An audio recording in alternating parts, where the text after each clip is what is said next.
Welcome back to Every PlayStation Game Explained, where I'm on a journey to explore every game that has released on each PlayStation generation in my region. In the last episode I covered the 9 games that were available on the PlayStation 1's launch in September. Now we are moving on to October 1995, which saw 6 new games arrive on the console, ranging from a point-and-click adventure to numerous puzzle and strategy games, so let's check them out.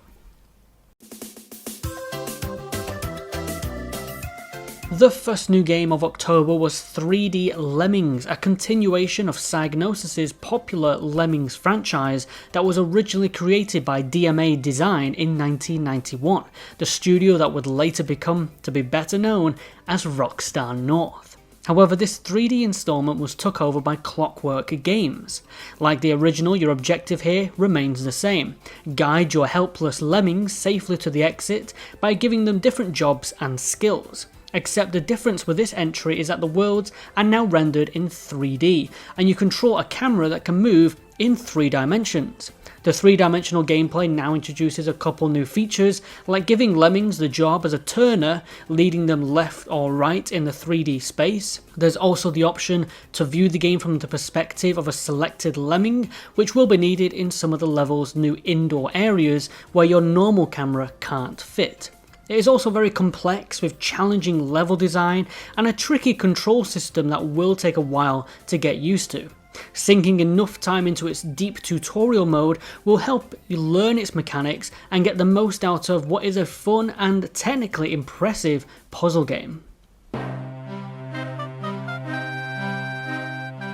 On the same day as 3D Lemmings, Psygnosis published their 4th game on the PlayStation, Discworld, which was developed by Teeny Weeny Games and Perfect 10 Productions. Discworld is a point-and-click adventure game based on the Terry Pratchett novels of the same name. You take control of Rincewind the Wizard, who is summoned by his town to stop a dragon from wreaking havoc upon the land. Like similar games in the genre, the gameplay will boil down to examining items, interacting with characters, and solving puzzles to progress the narrative, and this version is also compatible with the PlayStation Mouse accessory, for more accurate scrolling around the screen. The game captures the humour of Terry Pratchett's books splendidly, featuring a talented voice cast with Eric Idle of Monty Python fame voicing Rincewind. That being said, Discworld is one very difficult adventure game that will certainly have you searching up a guide to progress in its later chapters. The puzzles can be so obtuse that it will likely turn a lot of players away that aren't veterans with this genre. While a charming and humorous game, it doesn't quite have the design to match LucasArts adventure games of the time, like Secret of Monkey Island or Sam & Max, which were the biggest games in the genre around that era. On the 13th of October, Namco developed and published their 2nd arcade port to the PlayStation with Air Combat, a flight sim action game that has you completing objective-based missions in the skies or facing a second player in dogfight battles. This PlayStation version isn't a one-to-one arcade conversion, however, as the team at Namco had some difficulty with the PlayStation hardware, stating it wasn't powerful enough to render the arcade version's 3D environments and gameplay. Thus, they had to start the whole game from scratch and build it specifically to play on the console. This worked in its favour, however, as they now had the time to add additional exclusive features such as a campaign mode with a branching storyline, briefings between missions, and more than 15 different selectable aircraft to pilot, many of which are based on real-life planes. Air Combat comes with 17 missions, and control of your plane can be changed between 2 difficulty settings, one with some assist, and an expert mode where you have a deeper level of control over your plane, which will take some time to master. The stages also have a great level of variety, battling above different terrains, through the desert, and even weaving between narrow canyons. The plot is still simplistic, with you part of a team of allied nations facing terrorist threats, but one couldn't expect too much from an early arcade flight combat game. The biggest flaw of Air Combat is its lack of analog support, with the only controller out for the PlayStation at the time only having the D-pad to move, and this does make the flight gameplay feel very archaic. Nevertheless, Air Combat was a better arcade port than it had to be. It's packed with extra content, more so than Namco's previous Ridge Racer, and from a technical viewpoint, was groundbreaking with its 3D dogfighting gameplay and large stages. Its lacking presentation and controls did mean there was still room for improvement, and luckily the game would be so successful Namco would spin it off into its own franchise soon after. The fifth Psygnosis game for the PlayStation came out next on the 20th, Destruction Derby, which was developed by Reflections Interactive. Destruction Derby is not your average racing game, instead based on the extreme sport of demolition derbies, where you score points by damaging and destroying your opponent's vehicles. The game was revolutionary at the time for its very early real-time damage models that saw your car crumble at the points it was hit, and parts of the vehicle would chip and fly off on impact.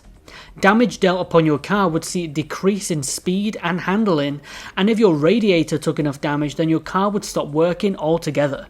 Destruction Derby could also render up to 20 vehicles on the screen at the same time, which aided these large demolition pile-ups that the game lauded.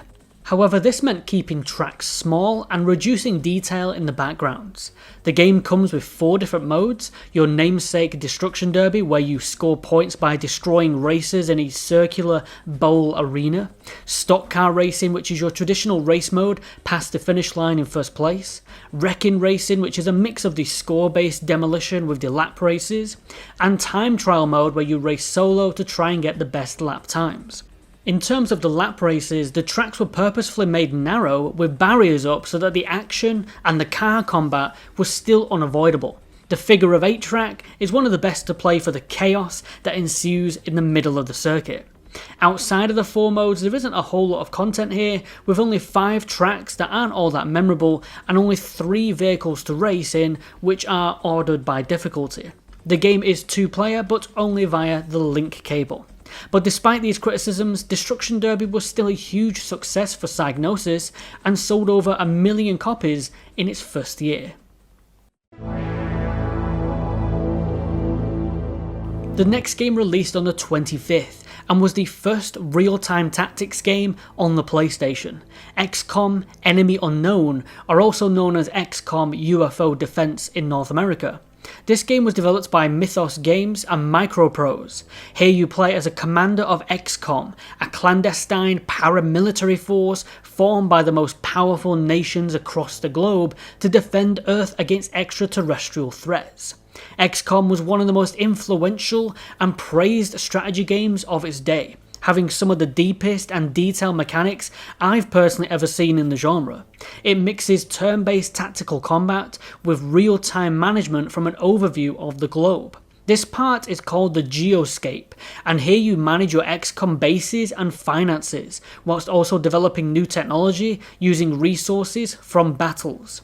Simultaneously, the aliens are terrorizing the globe with attacks on cities to which you need to counter. When you enter combat with the aliens, you switch to the Battlescape, turn-based tactical battles. These missions are procedurally generated with a bird's-eye isometric view of a pseudo 3D map. These combat missions are incredibly complex, having much detail such as the environments able to take damage with walls and furniture getting destroyed if in the way of gunfire and explosions. There are smoke effects that obscure your troops' vision, nighttime levels that hinder your soldiers' range, morale levels that affect how your soldiers will behave, and bleeding statuses that if not treated can lead to your wounded soldiers dying. If soldiers are defeated during combat, then they are lost forever and must be replaced with new recruits back at base. Opportunity fire was a unique feature of the game where your units can attack an enemy during your opponent's turn if they have unspent action points and enter their line of sight. This feature would be adopted by future turn-based tactics games. I've only really scratched the surface on just how deep XCOM goes with its management and sim systems, but if I mentioned everything it would take up this entire video. While a complex and challenging game, XCOM Enemy Unknown brought something brand new to the PlayStation console, made great use of the PlayStation mouse accessory being one of the best games to support it, and its deep mechanics make it such a fun game to experiment with even if you aren't very good at it. like me. With unpredictable enemy AI and multiple endings, this is one game that really stands the test of time and saw huge success in the US market, helped by a similar release window with the popular television series The X-Files. While some may find the complex sim mechanics difficult to get into, ones that do will find one of the best and most expansive strategy games available for the PlayStation. The final PlayStation game of October 1995 released on the 30th, a port of the PC management sim Theme Park developed by Bullfrog Productions and the first game published by Electronic Arts on PlayStation. As the name would suggest, this is a construction and management game in which your objective is to build and manage a profitable, theme park. You earn money through entry tickets, food and drink stalls, selling merchandise, and then use that money to purchase new rides, shops, decorations like trees, bins and benches, hiring more staff, and researching new attractions and upgrades to your park. The game is just as detailed as the other sim games released this month, with you able to customize many properties like how much salt goes into the food, which will lead to your customers buying more drinks, how much you pay your staff wages, your park's entry prices, and these changes will affect your customers and your staff in different ways. It has a charming atmosphere with colourful, cutesy graphics that make it appealing to a wider audience. But the game is far from simplistic, instead being quite complex and packed full of customisable features.